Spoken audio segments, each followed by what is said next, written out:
मॉस्कोमध्ये झालेल्या दहशतवादी हल्ल्यासंदर्भात पंतप्रधान नरेंद्र मोदींकडून निषेध व्यक्त। मृतांच्या कुटुंबियांच्या दुःखामध्ये आम्ही सहभागी आहोत। रशियन सरकार आणि जनतेसोबत भारत ठामपणे उभा आहे, पंतप्रधानांचं ट्विट। भारतीय लष्कर जगामध्ये चौथ्या क्रमांकावरती ग्लोबल फायर पॉवर वेबसाईटचा अहवाल। अमेरिका, रशिया आणि चीन नंतर भारत हा जगातला लष्कररित्या सर्वात ताकदवान देश। महाविकास आघाडीमध्ये 48 पैकी 44 जागांवरती एकमत। उर्वरित 4 जागांवरती खरगे, राहुल गांधी निर्णय घेणार। भिवंडी, मुंबई, दक्षिण मध्य मुंबई आणि त्यासोबतच उत्तर पश्चिमचा तिढा देखील कायम। सांगली संदर्भातही काँग्रेसचा निर्णय नाही, मात्र उद्धव ठाकरेंकडून चंद्रहार पाटलांच्या नावाची घोषणा। महाविकास आघाडीमध्ये सांगली आणि रामटेक सोबतच भिवंडीच्या जागेवरून रस्सीखेच। वंचित आघाडीला 5 जागा सोडण्यासाठी तयार असल्याची महाविकास आघाडीमधल्या वरिष्ठ नेत्यांची माहिती।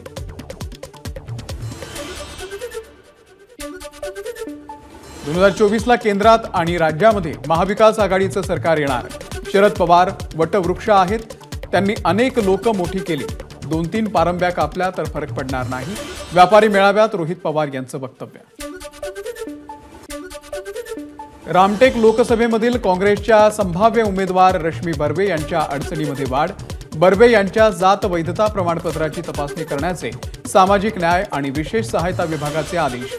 आज जात पडताळणी समितीच्या समोर सुनावणी। माजी मंत्री नितीन राऊत आणि महाराष्ट्र प्रदेश युवक काँग्रेसचे अध्यक्ष कुणाल राऊत दिल्लीमध्ये। कुणाल राऊत यांना रामटेकमधून उमेदवारी देण्याची मागणी, तर प्रतिभा धानोरकरही दिल्लीमध्ये असल्याची माहिती। विरोधी पक्षनेते विजय वडेट्टीवार आणि शिवानी वडेट्टीवार दिल्लीमध्ये। वडेट्टीवार यांच्याकडून चंद्रपूर लोकसभेच्या तिकिटाची मागणी।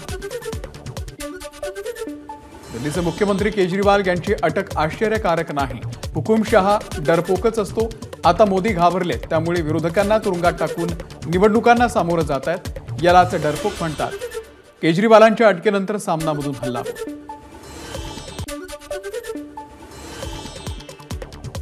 भाजपच्या केंद्रीय निवडणूक समितीची आज संध्याकाळी नवी दिल्लीमध्ये बैठक। उपमुख्यमंत्री देवेंद्र फडणवीस दिल्लीला रवाना।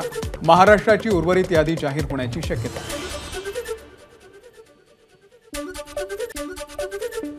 जागा वाटपाचा तिढा राहिलेला नाही, समन्वयानं चर्चा सुरू आहे। अखेरची लिस्ट दिल्लीमध्ये ठरेल, आज किंवा उद्या जाहीर होईल, सुनील तटकरेंची माहिती। उदयनराजे आणि अमित शहांची आज भेट होण्याची शक्यता। उदयनराजे बुधवार रात्रीपासून दिल्लीमध्ये। काँग्रेसची दुसरी यादी आज जाहीर होण्याची शक्यता। प्रदेश अध्यक्ष नाना पटोले आणि विजय वडेट्टीवार यांचं यादीमध्ये नाव असण्याची शक्यता। भंडारा लोकसभा निवडणूक न लढण्याचे नाना पटोले यांच्याकडून संकेत। महाविकास आघाडीच्या उमेदवारांच्या प्रचारात फिरून जास्तीत जास्त खासदार निवडून आणणार, नाना पटोलेंचं वक्तव्य। भंडारा गोंदियामधून नाना पटोलेंच्या जागी डॉक्टर प्रशांत पडोळे यांना उमेदवारी मिळण्याची शक्यता। चंद्रपूरमधून प्रतिभा धानोरकरांना तिकीट मिळण्याची चिन्ह। लोकसभा निवडणुकीच्या पार्श्वभूमीवरती चंद्रपूरमध्ये पेच निर्माण झाल्यानंतर प्रतिभा धानोरकर यांच्या कार्यकर्त्यांकडून रोष व्यक्त। हा तिढा सोडवण्यासाठी नाना पटोले आज चंद्रपूरमध्ये जाणार। चंद्रपूर लोकसभा मतदारसंघामध्ये वडेट्टीवार धानोरकर गटामध्ये संघर्ष वाढला।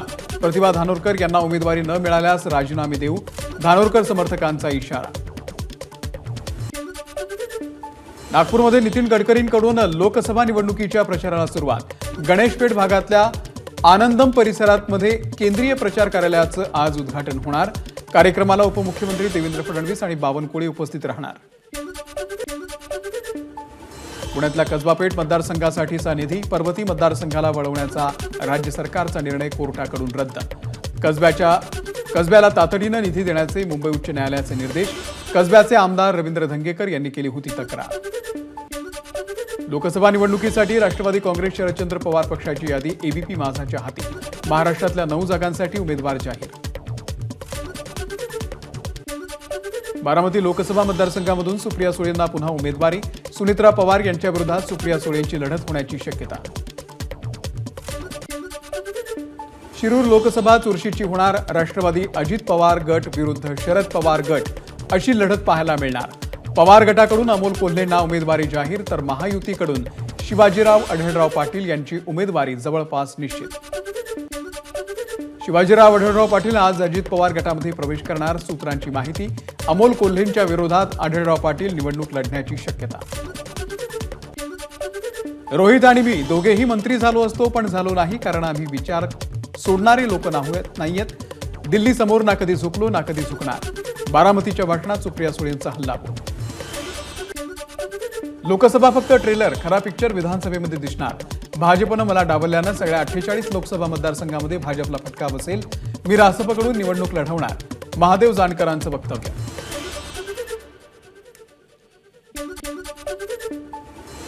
अभिनेता गोविंदा शिंदे गटामध्ये प्रवेश करणार. उत्तर पश्चिम मुंबई मतदारसंघासाठीचं गोविंदाचं नाव चर्चेत. गोविंदानं काही दिवसांपूर्वी मुख्यमंत्र्यांची भेट घेतल्याची सूत्रांची माहिती. करमाळा तालुक्यामधल्या दिवे गव्हाण इथे आज मनोज जरांगेंची सभा. 70 एकर जागेमध्ये जरांगेंच्या विशाल सभेचं आयोजन. सोलापूरमधल्या आम आदमी पक्षाच्या 12 कार्यकर्त्यांवरती गुन्हा दाखल. अरविंद केजरीवाल यांच्या अटकेच्या निषेधार्थ केलेल्या आंदोलन प्रकरणामध्ये कारवाई.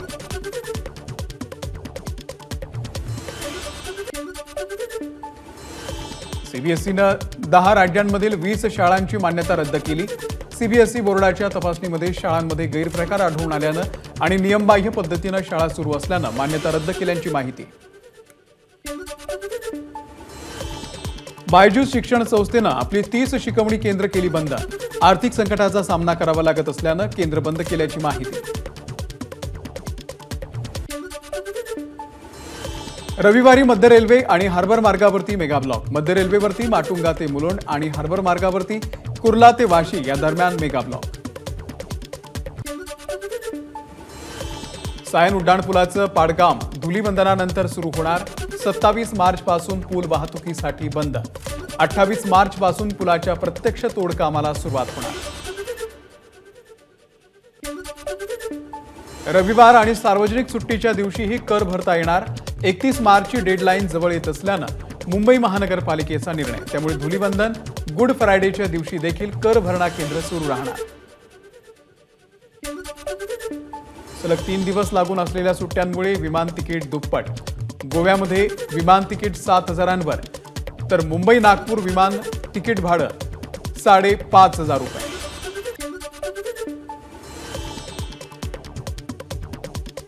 सोने आणि चांदीच्या दरामध्ये वाढ.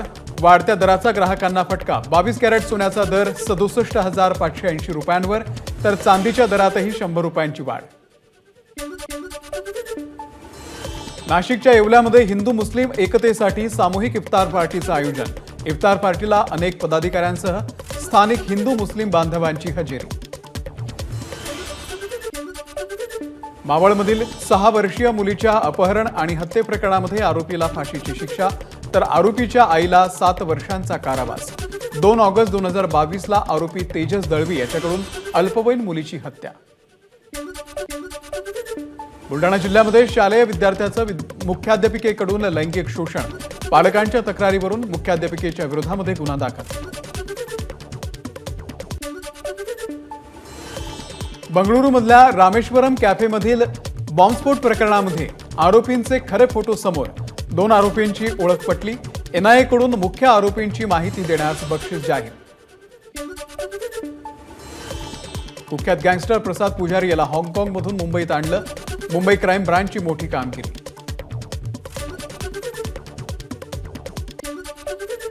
पाकिस्तानची आर्थिक स्थिती ढासळली. पाकिस्तानची विविध देशांकडे आर्थिक मदतीची मागणी. IMF कडून पाकिस्तानला 9,000 कोटी रुपयांची मदत. मतदानाच्या दिवशी कर्मचाऱ्यांना भर पगारी सुट्टी देण्याचा शासनाकडून आदेश. उद्योग विभागाच्या अंतर्गत येणाऱ्या सर्व खासगी आस्थापना, कारखाने यांनाही हे नियम लागू राहतील.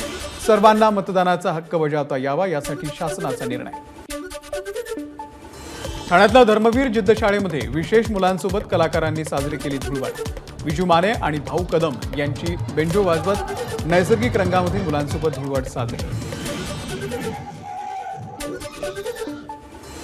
पॅन इंडिया स्टार तमन्ना भाटिया डेअरिंग पार्टनर्समध्ये झळकणार. डेअरिंग पार्टनर्स ही 2 जिवलग मित्रांची कथा.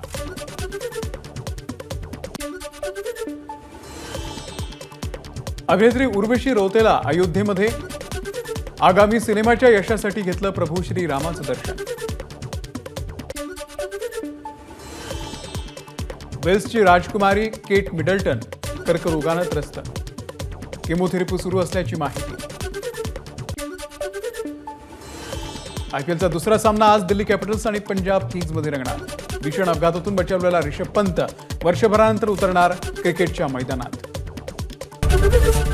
एबीपी माझा, उघडा डोळे बघा नीट.